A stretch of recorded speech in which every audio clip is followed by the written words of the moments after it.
Hi, this is Ushio, and welcome back to Roman's Christmas. We are, I think, on the final chapter, and this might well be the final part of this gameplay. We have been asked to give up our search. Because so many people have died, there's virtually no one left.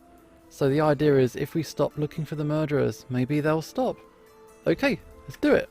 Give up searching. I got it. Thank you, Sarzan was begging. But I'm still curious. About what? Why don't you want me to investigate this? It'd piss you off if I tell you. Oh, come on. Why do you think I wanted you to investigate the first time? Do you think I care about the truth? I mean, you don't? I just wanted to calm the other lodgers down. If they know there's a murderer hiding among us and we did nothing, everyone would have panicked. So I needed you to find the murderer to make everyone settle down. But you know what happened after that. We're the only survivors now. If everyone knew, yet another murder happened. So that's it. Okay, let's give up. I get it. Thanks. Sarzan and I slowly lifted Heron's body from the counter and dragged him out the door. Help me clean the counter and I'll go upstairs to lock up. I'll deliver meals to his room regularly until the snow stops. After we send everyone away, we'll go to the court and explain everything. Okay. The second day, the snow finally stopped. Sarzan pushed open the snow-blocked door and we finally got to leave. I went to the judiciary with Sarzan. We spent a few days testifying, and then I went back to my office. When I climbed up the stairs to my agency, I froze at the door at what I saw. Oh, not expecting visitors, I see. How did you find my office? I am a professional, Roman. Besides, where else would I wait for you so you could fulfill your promise? At least wait until I earn some money. Oh, I fear your money troubles are over for a while. After solving the White Star Tavern case, there will be tons of clients ready to commission you, Detective Roman. Meanwhile, I nobly sacrificed my financial future to save you from certain— Okay, I'll get it. Don't worry, I'll make sure to pay you back. Then perhaps I should stay here while I wait for that payment, just to keep an eye on you, you know? Well, only if you don't mind the mess. By the way, three of you says thanks. About what? He failed to elaborate, but I think we both know. I should be thanking him instead. The White Star Tavern became unbelievably popular after the incident. Some come to visit the famous homicide scenes, or spend a night in one of the rooms. Though unwilling, Sarzan still rents the rooms to the customers in exchange for a tripled room fee. His only request is that all lodgers must leave a white flower on the nightstand before leaving the room. Anzox was asked to stay at the White Star permanently to help Sarzan deal with the guests. No entering the kitchen, though. His unfinished story remains unfinished, mostly because he's now busy telling the guests what happened during that Christmas. Sometimes he also tells the guests about me, I assume. Some of my clients claim that they came because they heard my name from the best bard in Rimph. As for Sola, on the day the snow stopped, she bought Elegant's clothing and rushed out of the tavern. I've never seen her since. Maybe she went back to Cordoba, out of the range of Apollion's laws.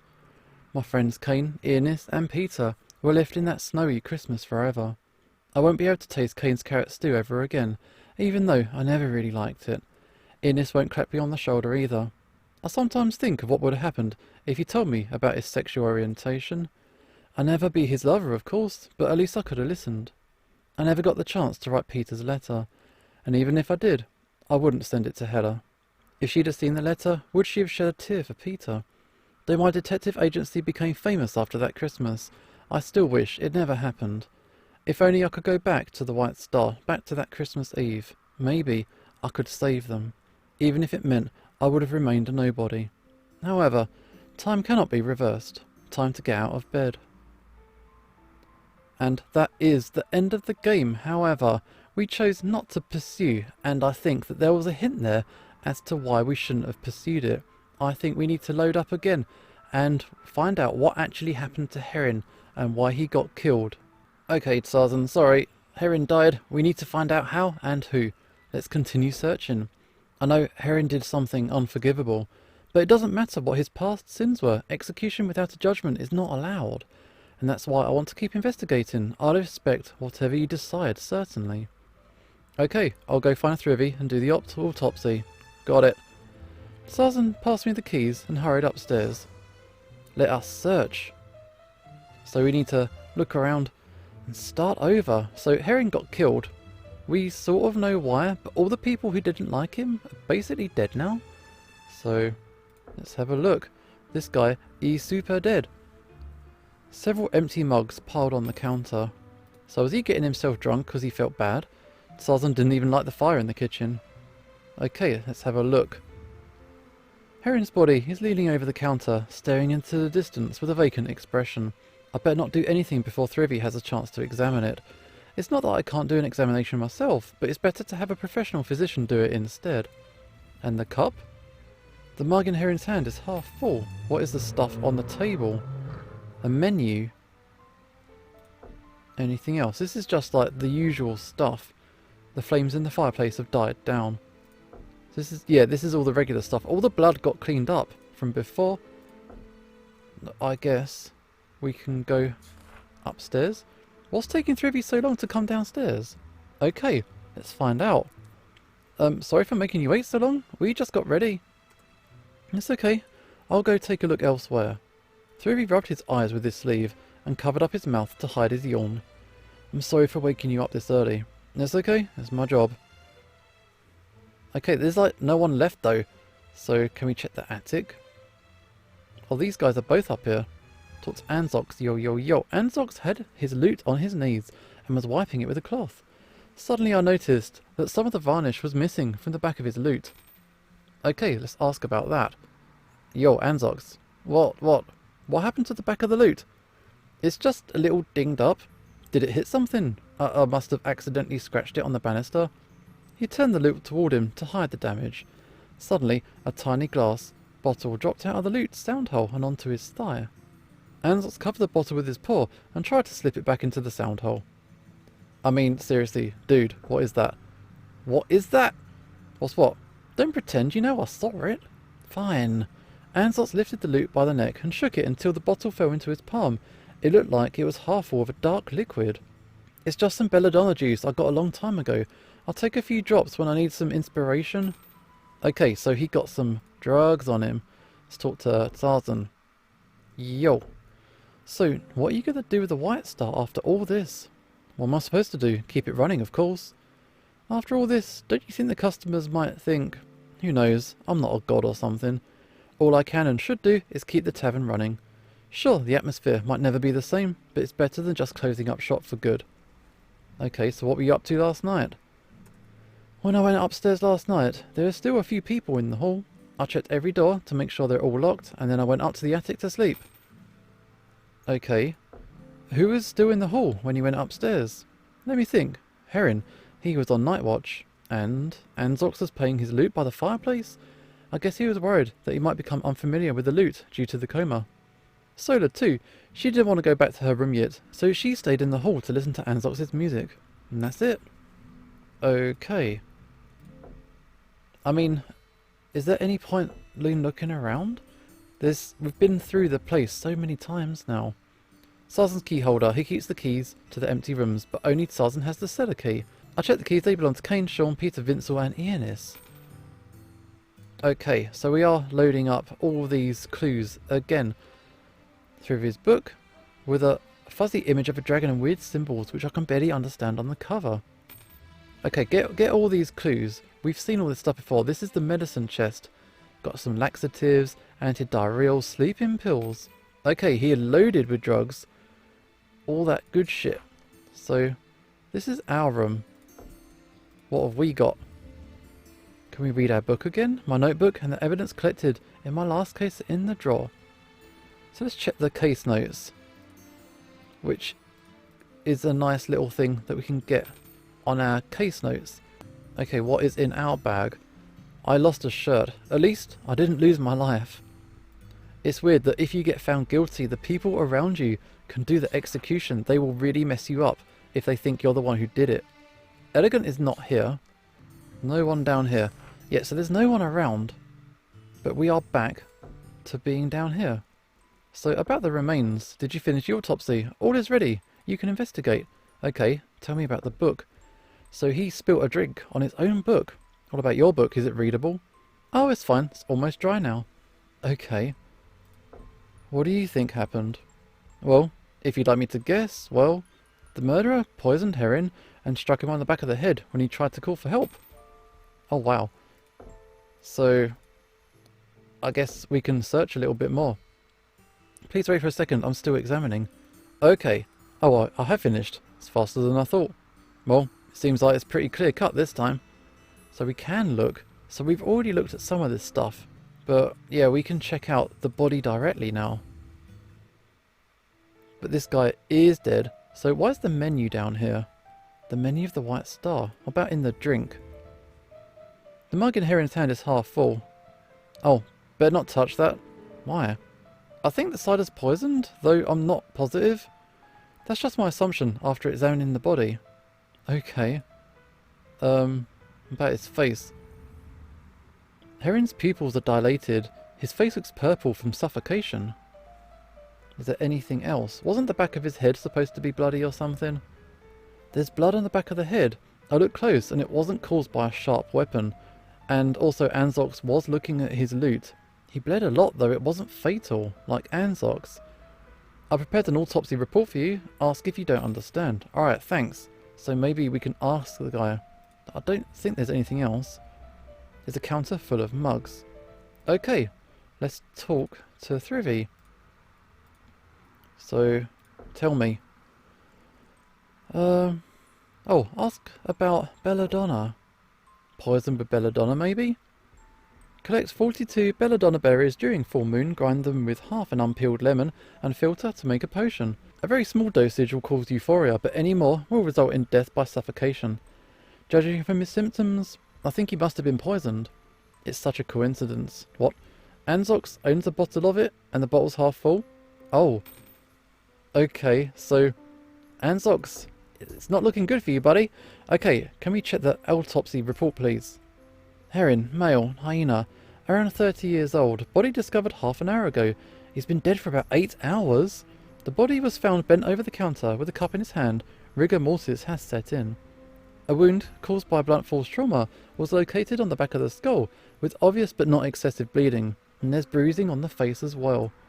The body's pupils were extremely dilated, and he shows signs of anoxia. These symptoms suggest that he was poisoned with belladonna. And that's all I've found. Then go search elsewhere for yourself. I'm not a detective. Okay, maybe I'll investigate the scene once more. It might give me some hints about where to search. It's really not looking good for Anzox, but I haven't even found Solar or Elegant anywhere. So is there anything else we can check? This is the kitchen. But there's not a lot going on. Can we look around? Is there anyone else here? I really don't think there is. I can't find Elegant anywhere. Is she in Vincent's room? Okay, let's go and find her. Because she's doing her own investigations as well. The door swung open before I inserted the key into the keyhole. Oh, weird. What's going on? Do you usually lock a door after investigating a room? Of course I do. Why is that? The door to the room Vincent stayed in was open this morning. Perhaps somebody opened his door in order to convince us that his ghost took his revenge. Really? Really? Ghosts? Okay. What were you up to last night? Last night? Wait, why am I asking? I went upstairs with you, and then I went back to my room and slept. Okay. The window must have been open for a long time, since there's so much snow on the sill. It seems to have been open the whole night. Wow. Sarsen locked the door. He said he made sure of it. Could it have been open this morning, or perhaps you searched here but forgot to lock it? This is the first time I've set foot in Vincent's room today, and if anything, I thought you'd pick the lock to get inside. Wow, rude. Sure. But let's search, in case there's anything left behind. The drawer's empty. Elegant should have checked this, and his stuff as well. Vincent's giant chest samples the spices are lying all around. The window in Vincent's room is open. Snow is piled up. Was this also set up to confuse us? I don't know. Was it? Nothing going on with the door. I'm trying to search, but I can't see anything. So, shall we check our own room? Windows have been a bit of a feature, especially when they're open. Nothing is wrong with the window. Okay, maybe I should go back downstairs, and if I'm wrong, it'll give me another clue. Because I don't know what kind of evidence I'm looking for. As far as I'm aware, I should already have it all. So, let's see. Through his medicine case seems to be closer to his bed than usual. Is there anything in his bed? Okay, sorry Thrivy, we're going to check out your bed. And this game is telling me exactly what to do and where to go. There we go. Let's search. Up here. Through his bed. One of Sarzan's beds. Something heavy was here and left a remarkable impression. Really? What was that? That's interesting. And yeah, his medicine case. Impressively cumbersome. I opened the chest, lots of drugs. So hopefully, shall I check all of their beds just to be thorough? Anzox's bed is here. He sleeps here almost every time he comes to the White Star. Something heavy was here and left a remarkable impression. Oh, there as well. Okay, and this one. Sarzan's bed. There were 2 of them, but Sarzan split one with Thrivy. So, I'm not sure. A candle, nothing special. Are people not using their regular beds? Or they put the case onto the bed, or maybe Sarzan used somebody else's bed? Because he was drunk, so maybe he got put on a different bed. But I don't know why that would be of use or interesting to the case. Let's sniff. I took a deep breath through my nostrils, trying to sniff out the murderer. Although it doesn't work all the time, it saves me trouble. Let's try. I closed my eyes and breathed in and out slowly. What have we got? There's not a lot to go on with. So, kind of fuzzy. Different races and different things smell different when they interact with each other. They'll leave their unique scents on each other.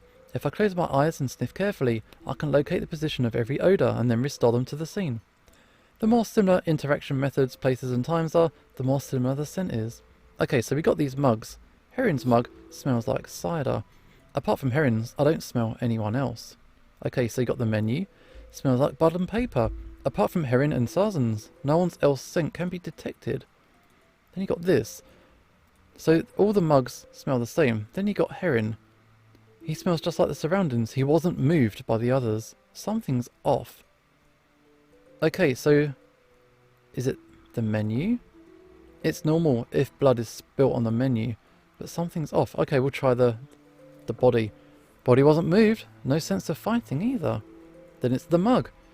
The mug in Heron's hand should be the poisoned one, but it smells just like the others. So we're not actually sure how he got killed. Though truth is not always welcome, it's time to find out what happened. Okay, what do you think? This is our final trial, and we're going to find out. So I think this might be a bit of a longer episode, and we're going to see this game through to the very end. After a thorough search, I asked everyone to come to the hall for trial. Anzot sat in the chair, with his tail wrapped around the chair leg like a python. Stola was whispering something to Elegant, her mouth hidden by a handkerchief. Thrivy stood by the counter, staring at the rag in Sarzan's hand. Let's go through this. Was Heron's death murder or accidental? So we shall find out. I don't think anyone here murdered him. So you believe it was an accident? No, I believe he was killed by a ghost. An old friend of mine told me that if someone died with strong resentment, they would linger in this world as a spirit until they get what they want. Since Vincel failed to kill Heron while he was still alive, his ghost returned to take vengeance. Okay, let's make something clear. Usually we don't take ghosts into consideration if we still have living people as suspects. If you need us to choose someone to question, then I choose Anzox. Why me? According to the autopsy, Heron was poisoned with a large dose of belladonna.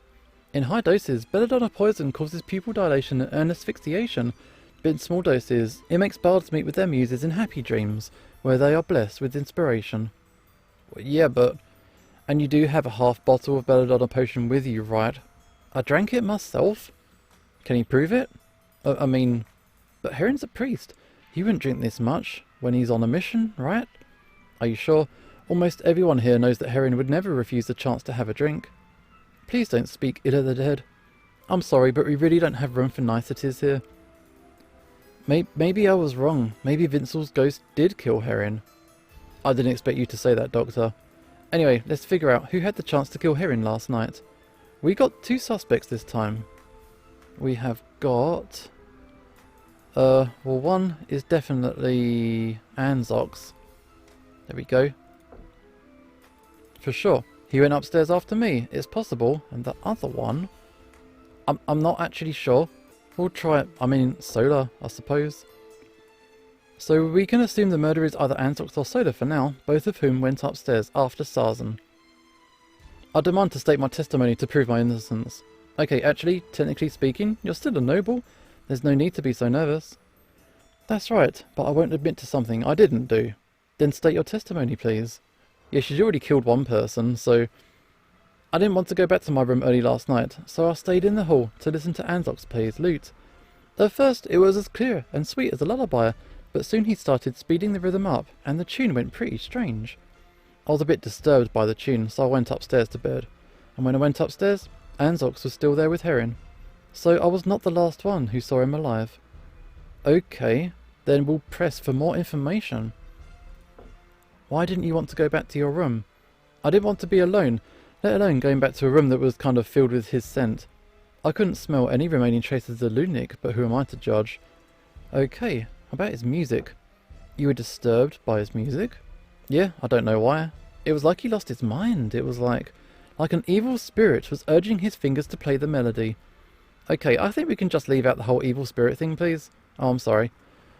Okay, Anzox and Heron. So they were the last two people downstairs? Yes, they were. And the last witness? Then Anzox was the last person to see Heron alive? Yeah, I think so. We'll go with that then. Please add it to your testimony. Here we go, one more time. I didn't want to be alone in my room last night, so I stayed in the hall to listen to Anzox's lute practice. Anzox's tune was full of rage. I was disturbed, so I went upstairs. When I got upstairs, Anzox was still there with Heron. In other words, Anzox was the last person to see Heron while he was still alive. Hold on a sec. Okay, we're going to cross-question this. What? Your testimony obviously implicates Anzox. You basically just told us Anzox is guilty in a roundabout way. It makes me curious. If you are so certain that Anzox is guilty, why don't you say this? Sola's testimony makes Anzox look suspicious, but her thought earlier was that it was a ghost. I suppose. Yeah. Sola said that Vincel's ghost killed Heron last night, but now her testimony makes Anzox look the most suspicious one. The reason might be... she teamed up, or she's covering for herself. Or did you want to blame the ghost for your murder, and then change the target to Anzox when you failed? None of that. I just want Anzox to prove my innocence. If Anzox confirms your statement, then you're innocent, but it also turns him into the only suspect. Okay, I guess it's my turn. Okay, let's listen to your testimony, please. Last night I played my lute for a while, until I got tired and went back to my room. Heron was still alive. I've used up that half-bottle belladonna juice, and it was definitely not suitable for poisoning. Also, there's a wound on the back of his head, isn't there? I don't have a proper weapon that can leave such a wound. Regardless, I didn't poison Heron, and I had no reason to do so. Okay, let's ask more questions. What was Heron doing when he went back to your room? Was he drunk? He was praying while counting the beads on his rosary, and he wasn't drunk. Okay, where's the belladonna? Could you explain where the rest of it went? I've used that bottle of belladonna juice a dozen times. Each time, I dropped 1 or 2 drops in my cider and drank it. It's really quite expensive, and I'm not so wasteful as to use half the bottle to poison someone. But there's one piece of evidence that contradicts your statement. So, he still has the bottle, doesn't he? Got the empty mugs, half full mug. It says he died of belladonna poisoning though. No matter what you said, the way Heron died is certain. He was poisoned with belladonna. And in the entire tavern, you're the only one who's got any on you. And someone would be poisoned if they consumed it in excess. This seems a bit different from it being not suitable for poisoning. But what about the wound? Don't worry, we'll get into that. Okay, so let's ask about the lethal weapon. You always carry something that you could hit someone with. So we've got the lute. Where is that? Here we go. As a matter of fact, the paint on the backside of your lute has kind of come off, hasn't it? It makes sense if it had come off when you hit someone with it. That was an accident, Railing. I never would have used my beautiful lute in such an awful way. Then what would you use? In short, the problem of the belladonna cannot be solved at the moment. We can only assume that it was added to Heron's cider by someone. If we do, Heron's death could be explained easily. It's because of the poisoning effect of the potion. This is a serious accusation. You added the belladonna juice to Heron's cider and invited him to drink with you. You're trying to poison him. However, because the poison doesn't kill instantly, Heron must have tried calling out for help, right? That's when you hit him on the back of the head with the loot, accelerating his death with both poisoning and brain damage. But I definitely didn't kill him. Surely there must be some way to prove that there's no belladonna juice in the cider. I don't want to believe it, but we can't really prove it either. Wait, I can prove it. Anzox impulsively dropped his loot and strode to the bar counter. He pushed Thrivy, who had been squatted beside Heron's body, aside before grabbing the mug and downing its contents in a single gulp. And thus I shall prove my words to be true. Anzox, completely unshaken by what may have been an act of suicide, slammed his mug down every time he finished his drink. Are you out of your goddamn mind? You might have just killed yourself, you giant red Egypt. Okay, then if I'm guilty, it saves you the trouble of hanging me. He wiped the cider remains on the corner of his mouth with his hand and smirked, waiting for that certain moment to come. But let it not be said that I died without fanfare. The corner of Sarzan's mouth twitched slightly. Anzox, meanwhile, leaned on the bar counter. Expectant silence swallowed the room as we waited. I don't appear to be dying. And here I had my hopes up for nothing. What? I meant your innocence has not yet been proven? What are you talking about? I just drank a whole glass of that stupid poisoned cider. Did you drink the rest of the cider as well? Aside from that, there's still one possible explanation. Remember how you survived from that ladder blow? The ladder on the second floor that would have killed anybody else? It clearly shows that dragons are harder to get fatally injured. It might be possible that you accurately formulated a dose of belladonna juice that would be fatal to Heron but not to you. That's nonsense. If half of my bottle of belladonna juice is in the cider, that would have been 10 times the regular dose I used for myself. I don't even feel dizzy. And I know very well that I'm not missing any more than half the bottle. Strange. The autopsy shows that Heron died from poisoning. So how did Heron die from poison, even though there's no belladonna juice in the cider? Did the autopsy go wrong? If Anzox proved there's no poison in the cider, and there's no way to poison Heron with it, I should reconsider the facts. Doctor, don't take this as a critique of your professional skills, but, can you be 100% sure that Heron died of poisoning? Well, because right now, it seems like the real cause... What's the real cause for Heron's death? Other poison? Knocked on the head? A ghost did it.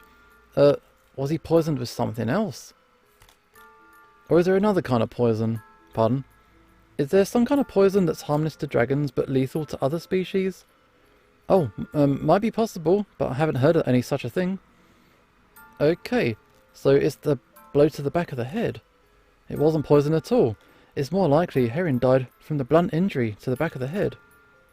So it wasn't poison. Then the autopsy must have been mistaken. And you had the nerve to suspect me. Does our bond as roommates mean nothing to you, Thrivy? Wait, please, I didn't mean any of this. I want to testify. Fine by me. This is the first time that Thrivy has come into any kind of speculation. I might have made a mistake in the autopsy report. However, the how of Heron's death doesn't make a difference in this case.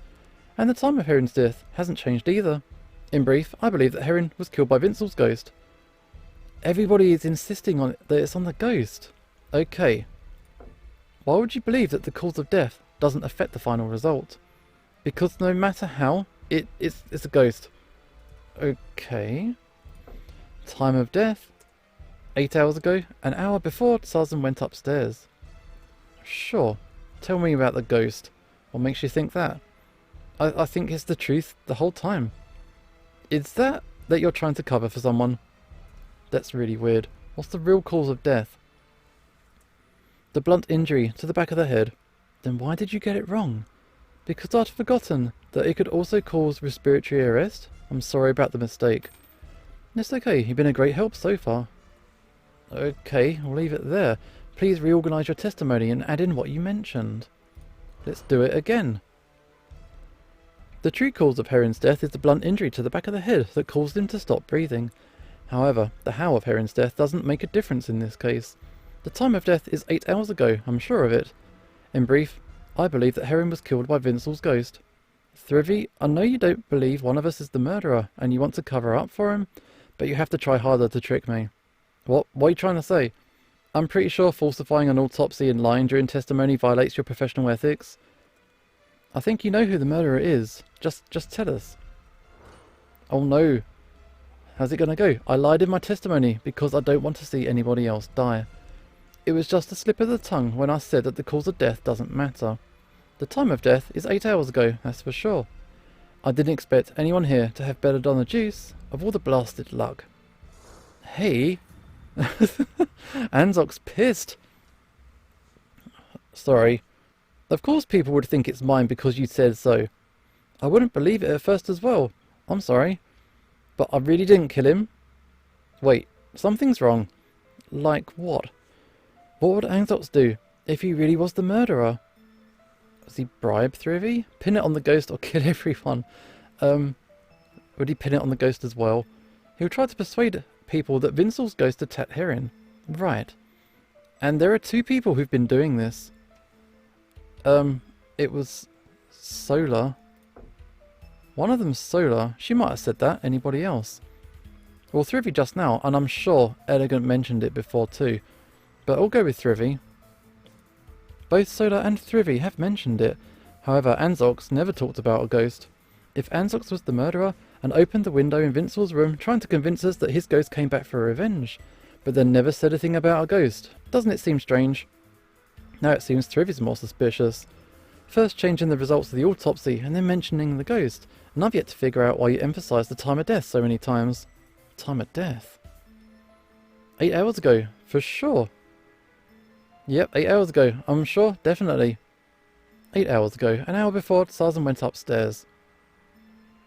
What if Heron actually died later than we know, like after Anzox went up and before sunrise? How about after Anzox went up? Like, is there any chance that Heron got killed after Anzox went upstairs? Nonsense. Anzox went upstairs very late at night, definitely not after that. How? I could see you climbing up into the attic, you're not exactly graceful. I thought I was quiet. When you went upstairs, did you see Thrivy in his bed? Of course I did. I need more details on that, please. Testify. I went back to the attic at about 1 o'clock at night. Everybody was asleep, so I climbed up the ladder quietly. After I climbed upstairs, I saw Thrivy and Sarzan lying on their beds. The candle in the attic had gone out, so I felt my way over to the bed and fell asleep. I was completely silent. Okay. We did have a look at the beds upstairs, and didn't they have funny indentations in them? So let's talk about Heron. Is he still alive? How was he doing when he went upstairs? I told you he was praying and wasn't drunk. Okay. The bed. Were they both on bed? Yes, but you said it was dark. Both of their quilts were plumped up. I could hear Sarzan snoring. I have got a suspicion. Thrivy's medicine box has been moved, so if he put that on the bed and covered it over, something like that. Well now, made no noise, so he didn't make any sound. Except for when I climbed onto the bed, I think it creaked slightly. We'll leave it there. Please reorganise your testimony and do it again. Yes. I went back to the attic at about 1 o'clock last night. Heron was counting beads on his rosary, and he wasn't drunk. Everybody was asleep, so I climbed up the ladder quietly. It was pretty dark in the attic. I saw both Thrivy and Sarzan lying on their beds, and their quilts were plumped up. I was sneaky the whole time, trying not to disturb anyone, except for a creak when I climbed into the bed. Wait, that's it? What's it? What's it? What's he got? What? I got it!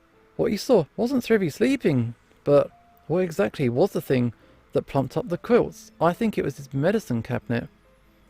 So, where are they? Thrivy's bed. Heavy indentation marks on the bed. Medicine case. There we go.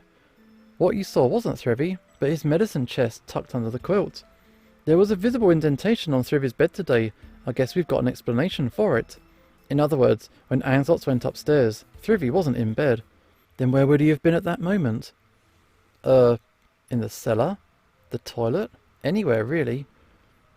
Vincel's room. Yeah. Thrivy was in Vincel's room when Anzox went upstairs last night. He waited until Anzox went upstairs and then went downstairs to kill Heron. It isn't like that. What is it like then? Tell me. I've checked every door lock before I went to sleep, even the rooms that were empty. I can make sure that Vincel's room was locked. Yeah, I doubt it. What? Now it seems your testimony has flaws. When I went upstairs last night, there were still some people downstairs. Then I pushed every door on the second floor, making sure they were locked properly. I went to sleep after that. So what's the flaw in Sarzan's testimony? Sarzan made sure the doors were locked. Sarzan pushed doors to check. The problem is, did you really check that properly? What do you mean? When you said you checked all the locks, what you really did was push each door and turn the doorknob, right? I don't think there's anything wrong with that. If the door doesn't move when you push it, doesn't open when you turn the knob, then it's locked. Isn't it obvious? Let me put it this way. You didn't use the key to check if it was locked. True, but it didn't seem necessary. I think the murderer could easily muddle through this level of security check. All they had to do was hold it shut. Hold the doorknob from the inside. Simple enough. The murderer held the doorknob from inside. All the murderer had to do was hold the doorknob, and then nobody would know if the door was locked or not. That way, the murderer could hide in Vincel's room and wait until everybody was in their rooms, and then go downstairs to kill Heron. Therefore, we know the time of Heron's death, the truth behind Vincel's supposedly locked door, and how the murderer killed Heron after Ansatz went upstairs. Time to sort things out. Okay, here we go. We got the method. No, it's the weapon first. The weapon which killed Heron is... I think it is the loot, but I don't think he did it, maybe? We'll go with the loot, shall we? Ansatz's loot. I still doubt that missing paint was caused by falling over the stairs. But Heron was alive when I went up there. Okay, so it's not that. We gotta pick something else. So next to the loot there is the book, which I think Thrivy's being a bit suspicious, so I guess we'll try it. It's Thrivy's book. My book might be thick, but it's too expensive to hit people with. Besides, have you not noticed that there's no impact marks on my book? True, a book can't be that lethal, but if you add another thing to it, then you could use it as a weapon without leaving any marks on it. What turned the book into a weapon? Love and trust. A knife? Cider? Roll it up. Roll up the book and use it as a cudgel. Then my book should be bent from the rolling. Okay, but I don't know. Let's just go with cider? The trick is the cider that you spilled on the book. The book was totally soaked by the cider, right? Both the pages and the cover. Usually a soaked book would be harmless, but the weather was the key ingredient. If you put the soaked book outside the window, it would be as hard as a rock in a matter of hours. Oh, we froze it! With an ice-covered frozen book, even if the victim bled on it, it'd be easy to clean off.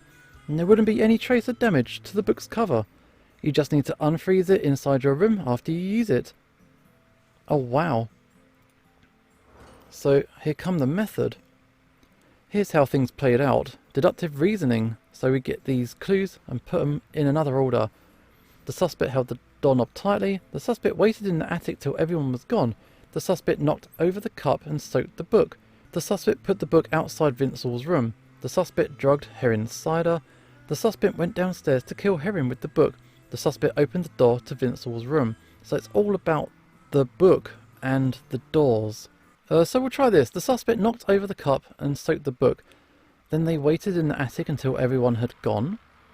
Then they opened the door to Vincel's room, put the book outside to freeze it, and then went downstairs and killed Heron with the book. We'll try that. Okay, 2 are correct. Let's try that one more time. We'll go with this time. The suspect knocked over the cup and soaked the book. Then they opened the door to Vincel's room, put the book outside Vincel's room to freeze it, held the doorknob shut so no one would try, unlocking the door, and then they went out downstairs and killed him. That's the sequence. That is it. So the suspect is Thrivy. Though I don't want to say it, the murderer is the good doctor. Okay, where are you? There you are. Thrivy murdered Heron. You know my height, right? Besides, why would I kill him? Your height doesn't affect your plan, and next I'll talk about the motive. Okay, let's go with the motive. About the motivation, I've got a guess. In my opinion, the problem is... So here's a flashback. I'm going to prove that no matter what I was before, I've changed. That I can now walk the right path under the guidance of God. Thank you. I know it's not exactly easy. I was intended to be the watchman, but I'm afraid at this point I'd fall asleep. Thanks. I hope you can all trust me, for although I was tempted by the devil a long time ago, I've rid myself of my sin with God's guidance. Oh, and there he spilled it, right there. What was Thrivvy's motive for killing Herring?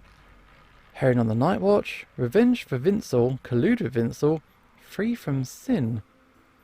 I don't know, let's try the night watch. Thrivy only killed Herring because he was the night watchman that night. No matter who took the job, Thrivy would have murdered him anyway. What? How does that make sense? Do you think I was caught by the night watcher too many times in my school days, so I became a night watchman slayer? Who knows? Maybe. If so, I would have killed you last night. Okay. So we got to try this again. So I don't think this guy had much to do with Vincel, did he? Let's try the free from sin. If I didn't get it wrong, you overturned the cup after Herring said he was free from his sin. Oh, maybe. I can't remember clearly. I guess you didn't agree with what he said.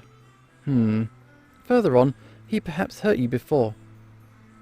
Herring was sent to a monastery by his parents in his teens, so you started a feud with him before that. What could a teenager do to make someone hold a grudge for a lifetime? Stop it. What? You know nothing about me.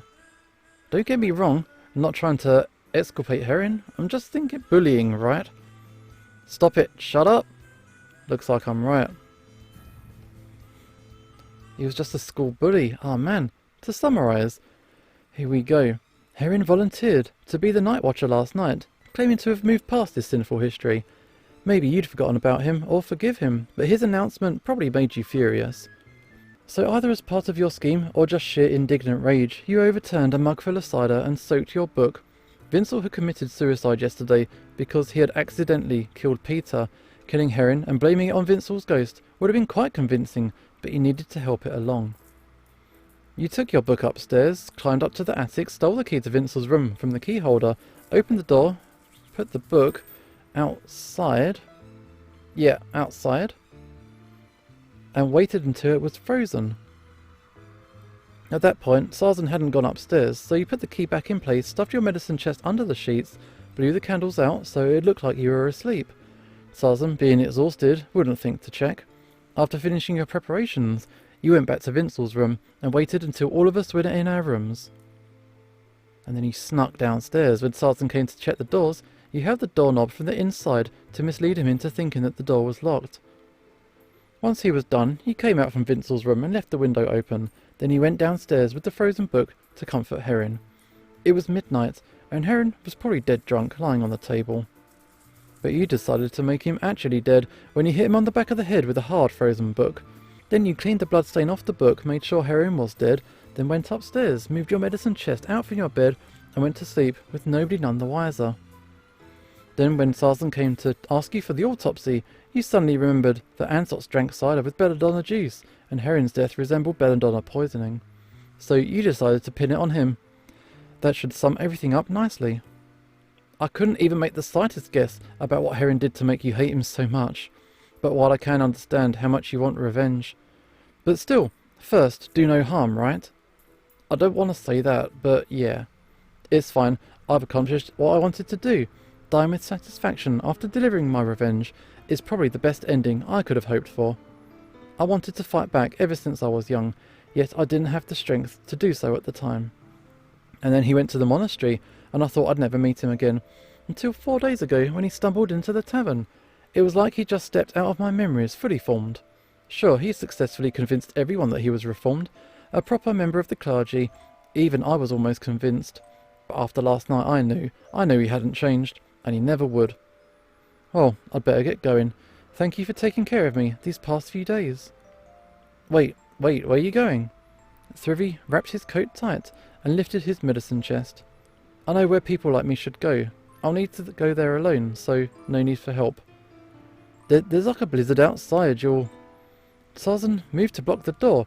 He was a bit too slow. Thrivy opened the door and walked out into the blizzard without hesitating or looking back. He walked slowly, dragging his medicine chest, marching through the knee-high snow. Snow blew in from the tavern door, melting against my muzzle as I squinted. Thrivy's figure in the blizzard grew smaller and smaller, and more blurred, until, at last, he disappeared into the endless white. His body was found by some street sweepers after the blizzard finally ended. He had collapsed from hypothermia, his frostbitten paws tightly clutching the belt of his medicine chest, his fluffy white fur coated with a thick layer of snow. People showed great respect to the young doctor who insisted on fulfilling his duty even during a deadly blizzard. I heard that Rimph Diocese is raising funds to build a bronze statue in his honour. Everything changed after the snow stopped. I went to the judiciary with Sarzan, we spent a few days testifying, and then went back to my office. When I climbed the stairs to my office, I froze at the door at what I saw. Wow, not expecting any visitors, I see. Like, we've done this before, but just to round this off, we're going to do it again. And how did you find my office? I'm a professional. Besides, what else would I wait for you to fulfill your promise? At least wait until I've got some money. Oh, I fear your money troubles are over for a while. After solving the White Star Tavern case, there will be tons of clients ready to commission you, Detective Roman. Meanwhile, I nobly sacrificed my financial future to save you from certain... Okay, I get it. Don't worry. I'll make sure to pay you back. Then perhaps I should stay here a while and wait for the payment, just to keep an eye on you, you know. Well, only if you don't mind the mess. However, the public was more interested in the 12 people in the White Star Tavern killing each other, though if they knew the number of patrons was 13, the story would have been even more ominous. The White Star Tavern became unbelievably popular after the incident. Some came to visit the famous homicide scene, or spent the night in one of the rooms. Though unwilling, Sarzan still rents the rooms to those lodgers in exchange for a tripled room fee. His only request is that all lodgers must leave a white flower on the nightstand before leaving the room. Anzox was asked to stay at the White Star permanently to help Sarzan deal with the guests. No entering the kitchen though. His unfinished story remains unfinished, mostly because he's now busy telling the guests what happened during that Christmas. Sometimes he also tells the guests about me, I assume. Some of my clients claim that they came because they heard my name from the best bard in Rimph. And as for Sola, on the day the snow stopped, she bought Elegant's clothing and rushed out of the tavern. Never seen her since.